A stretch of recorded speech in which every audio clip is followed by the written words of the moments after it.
حضور نے ارشاد فرمایا ایک تو متعدی مرض نہیں ہے کہ اگر میں اس کے پاس بیٹھا تو یہ مرض مجھے اس سے لگ جائے گی. دوسری بات ارشاد فرمائی ولا حامتا، الو کا بولنا کوئی معنی نہیں رکھتا، اس کی آواز کوئی معنی نہیں رکھتی.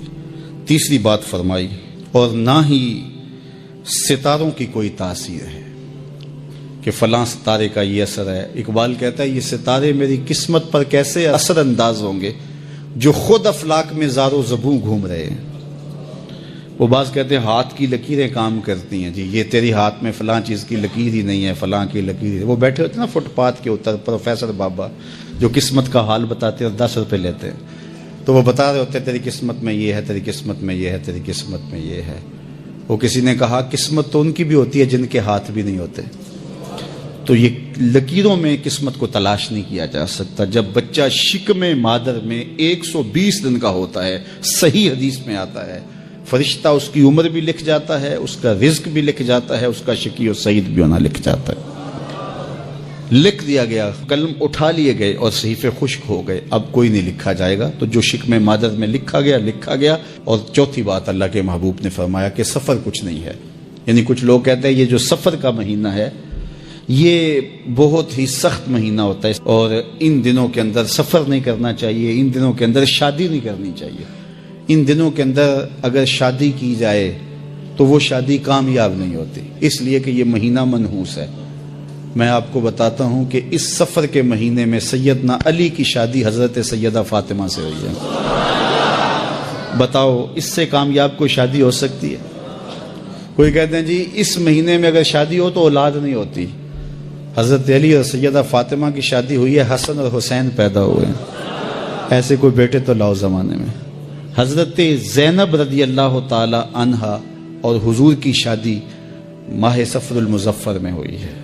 اس لیے ہمارے علماء اس کو خالی سفر کا مہینہ بولنے کے بجائے صفر الخیر یا صفر المظفر کے نام سے پکارتے ہیں، یعنی کامیابی کا مہینہ، خیر کا مہینہ. تو یہ محض لوگوں کی اختراعات ہیں. تو جس طرح باقی مہینوں میں شادی کرنے میں کوئی حرج نہیں، تو سفر کے مہینے میں بھی شادی کرنے میں کوئی حرج نہیں. آقا کریم نے فرمایا یہ بدشگونی لینا یہ شرک ہے، اللہ کے توکل کے منافی بات ہے. اس لیے جاہل لوگوں کا کام ہے کہ لوگوں کو اوہام میں وسوسوں میں مبتلا رکھیں، ضعیف الاعتقادی قائم رہے تاکہ کچھ لوگوں کا کام چلتا رہے. لیکن اللہ کے محبوب جو دین لے کر آئے اس میں اس کو علامت شرک بتایا گیا. یہ جو بدشگونی ہے یہ فرمایا تمہارے اندر کا وسوسہ ہے، اور جب کوئی بندہ اندر سے ضعیف الاعتقاد ہوتا ہے تو پھر یہ چیزیں اسے پیش آتی رہتی ہیں، اس کو یہ سمجھتا ہے ہاں اسی وجہ سے ہو رہا ہے.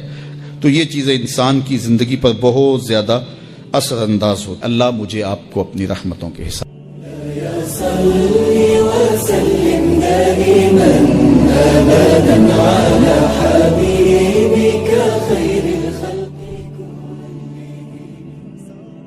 بدشگونی لینا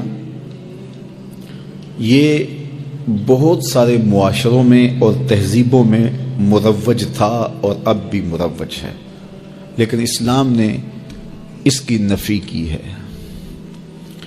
بدشگونی کیا ہے؟ کسی دن کو، کسی جگہ کو، کسی شخص کو منحوس خیال کرنا.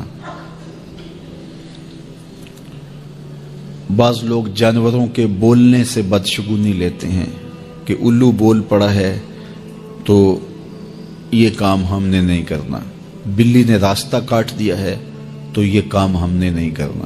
اسی طرح بعض اشخاص کو